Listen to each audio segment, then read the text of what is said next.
Imagine you own a bookstore. It is 1994. Business is steady. You have been open for 11 years. Your shelves carry over 12,000 titles. Your staff knows every regular customer by name.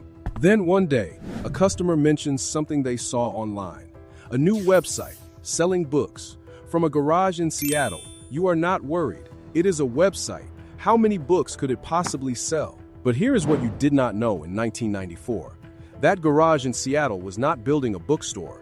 It was building something that had never existed before in the history of commerce. And by the time every independent bookstore, every electronics chain, every toy retailer, and every clothing store understood what was happening, it was already too late. Today, Amazon controls more of what you buy, how you buy it, and what you pay for it than any company in the history of retail. And the most important part of that story has nothing to do with books. But before we get into how Amazon destroyed every retail category, you need to understand one thing about how Amazon actually makes money, because it is almost certainly not what you think. And once you know it, the entire story changes. Jeff Bezos was not trying to sell books. He chose books specifically because they were a perfect test product. Thousands of titles, easy to ship, consistent demand. Books were the Trojan horse. The actual strategy was something economists call predatory pricing. Amazon would sell products at prices no competitor could match, not because Amazon was more efficient, but because Amazon was willing to lose money on every transaction for years. And it could do that because its investors believed in the long-term vision. From 1995 to 2001, Amazon lost money almost every single quarter. Wall Street kept funding it anyway, because the strategy was not to be profitable on products. The strategy was to be dominant. By 2001, Borders and Barnes & Noble, the two largest bookstore chains in America, were already in irreversible decline. Borders would be bankrupt by 2011, and Amazon had barely started because books were just the beginning. Music, electronics, toys, clothing, furniture, groceries. One by one, Amazon entered every major retail category in America, and one by one, it applied the same economic strategy: undercut, dominate, outlast. Now, here is where the story gets genuinely uncomfortable. Because everything we have covered so far, the predatory pricing, the market domination, that is not even the main thing Amazon is doing. The retail store you think you are shopping on is actually a side business. And when you understand what Amazon's real business is, you will never look at the checkout screen the same way again. Amazon Web Services, AWS, is the infrastructure that runs the modern internet. Netflix streams on AWS. Airbnb runs on AWS. The US government stores classified data on AWS. An enormous portion of everything that happens online happens on Amazon's servers. And here is the number that changes the entire story.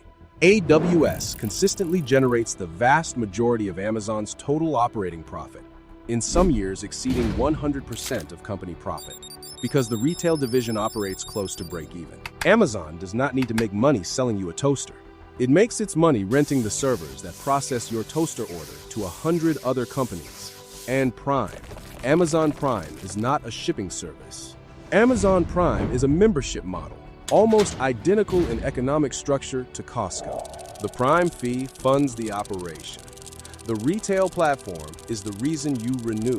Except unlike Costco, which keeps margins deliberately thin to reward members, Amazon's retail platform uses Prime membership data to optimize how much each individual customer will pay for any given product. Amazon changes prices on its platform an estimated 2.5 million times per day. Most of those changes are invisible to the person paying them. And this is exactly where the economics stops being abstract and starts costing you money directly. Because everything Amazon did to dominate retail, the predatory pricing, the Prime membership lock-in, the algorithmic pricing, created a market structure that is now working against the consumer in ways most people have never stopped to calculate. Here is a question almost nobody asks. If Amazon destroyed every competitor, every independent bookstore, every electronics chain, every toy retailer, what happens to prices after the competition is gone? Economists call this market concentration. When one company controls enough of a market, it no longer needs to compete on price the way it did when challengers existed. A 2021 study found that Amazon's retail markups have increased significantly as it has grown more dominant, particularly in categories where it has eliminated most brick-and-mortar competitors. The electronics category is a clear example. When Best Buy, Circuit City, and dozens of regional electronics chains competed with Amazon, prices were forced down by competition. Circuit City is gone. Hundreds of regional electronics retailers are gone. Best Buy survived, but as a dramatically smaller competitor in a market, Amazon now dominates. Toys R Us, gone. Borders, gone. Tower Records, gone. Sports Authority, gone. All of them collapsed in the decade after Amazon entered their categories. And here is the part that directly affects your wallet. Third-party sellers on Amazon's marketplace, the businesses selling products on the platform, now pay Amazon fees that average between 30 and 40% of every sale. Those fees do not disappear. They are built into the price you see at checkout. When you buy from a third-party seller on Amazon, you are often paying more than you would pay going directly to that seller's own website because the seller has priced in Amazon's 30 to 40% cut.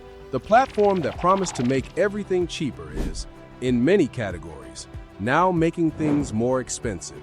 It just does it invisibly. Stay with me for the last 2 minutes, because everything we have covered, the predatory pricing, the hidden fees, the algorithmic pricing, leads directly to a set of specific strategies that let you use Amazon's system without being used by it. And these are not generic tips. They are the direct output of understanding the economics we just covered. Now, here is what understanding Amazon's actual business model means for how you shop.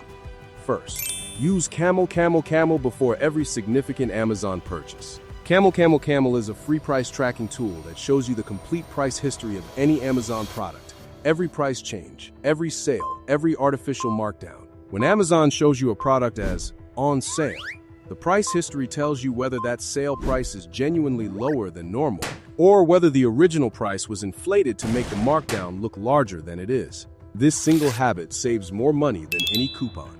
Second, check the brand's own website before buying on Amazon. Because of the 30 to 40% fees Amazon charges sellers, many brands price their own website lower than their Amazon listing and often include better warranty terms and direct customer service. A quick Google search for the brand name plus official site takes 30 seconds and can save 15 to 20% on the same product. Third, understand what Amazon Prime is actually worth to you personally.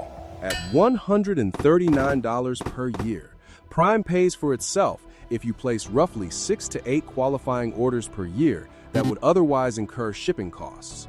If you are placing fewer orders than that, a free trial timed to a major shopping event, Prime Day, Black Friday, gives you the benefit without the annual cost.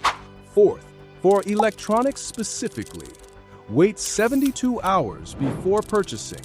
Amazon's pricing algorithm factors in recency of page visits. If you visit a product page, leave, and return, particularly from a different device or in a private browsing window, the price you see may be different. More importantly, electronics prices on Amazon fluctuate daily. A 72-hour wait on a non-urgent purchase captures a significant percentage of available price drops without requiring any effort. Fifth, stack cashback on top of everything. Rakuten, Capital One Shopping, and similar cashback browser extensions apply automatically to Amazon purchases, often at 1 to 8% back on qualifying orders. Combined with price tracking and direct site comparison, cashback stacking is the highest leverage free action available to any Amazon shopper. Amazon built an economic system designed to extract maximum value from each transaction. These strategies do not fight that system. They use it. Amazon started in a garage in 1994, selling books at a loss. 30 years later, it controls the infrastructure of the internet, the economics of retail, and the price of almost everything you buy online. That did not happen by accident. It happened because of a precise economic strategy, executed over 3 decades with more patience than any of its competitors were willing to match. And the consumers who understand that strategy spend less. Every time. Next week, we are taking on Black Friday. The data on what is actually happening to prices in the weeks before the biggest shopping day of the year is going to make you genuinely angry, and then it is going to save you money. Newsletter link is in the description. New video in your inbox before it goes live. And if Amazon has ever made you feel like you were getting a deal when something felt off, subscribe, because there is a lot more to decode.